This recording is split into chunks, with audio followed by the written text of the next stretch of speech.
સુરત મહાનગરપાલિકાના દબાણ ખાતા સામે વારંવાર આક્ષેપો થતા હોય છે। હાલમાં સુરત મહાનગરપાલિકાના રાંદેર ઝોનના દબાણ વિભાગ પર વહાલા દબલાની નીતિ અપનાવતા હોવાના સાથે હપ્તા માંગતા હોવાનો પણ આક્ષેપ કરવામાં આવ્યો છે। સુરત મહાનગરપાલિકાના દબાણ ખાતા દ્વારા શહેરમાંથી દબાણો દૂર કરવાની કામગીરી કરાતી હોય, જેને લઈને વારંવાર દબાણ ખાતાના કર્મચારીઓ અને લોકોના રોષનો ભોગ બનવું પડતું હોય છે। ત્યારે હાલમાં સુરત મહાનગરપાલિકાની રાંદેર ઝોનના દબાણ ખાતા પર ગંભીર આક્ષેપો કરાયા છે। તેમ કે રાંદેર ઝોનના દબાણ ખાતા દ્વારા કરાઈ રહેલી દબાણ દૂર કરવાની કામગીરી દરમિયાન દબાણ ખાતા દ્વારા વહાલા દેવલાની નીતિ અપનાવતી હોવાનો આક્ષેપ એક શ્રમિકે કર્યો હતો અને જણાવ્યું હતું કે રોજનું કમાઈને રોજ ખાવાવાળા પર આટલું દબાણ શા માટે કરાય છે?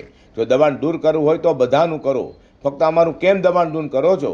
સાથે દબાણ खाता सामे हफ्ता मांगता होने आक्षेपों पण कराया हुआ है, जेने लईने चर्चाए जोर पकड़्યું છે। जी गाड़ी आई थी सर, तो घर बंद थी, खोल के माल डालने लगे। हमने पूछा क्यों, तो बोले कि ऊपर वाले का कंप्लेन है आपका और कुछ नहीं होगा। हमने उनके हाथ पैर भी जोड़ा, 3 बच्चे भी हैं, वो लोग नहीं माने, सामान भर ले गए।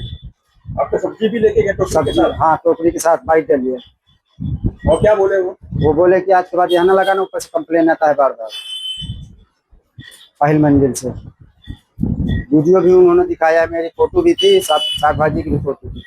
कितने का माल लेके गए वो? लमसम 4000 के लमसम था। सब्जी लेके गए? जी, केवल मेरे दुकान का, बाकी अगल बगल सब कुछ है, किसी को नहीं बोला। सामने भी लारी लगी थी, उनको भी नहीं बोला।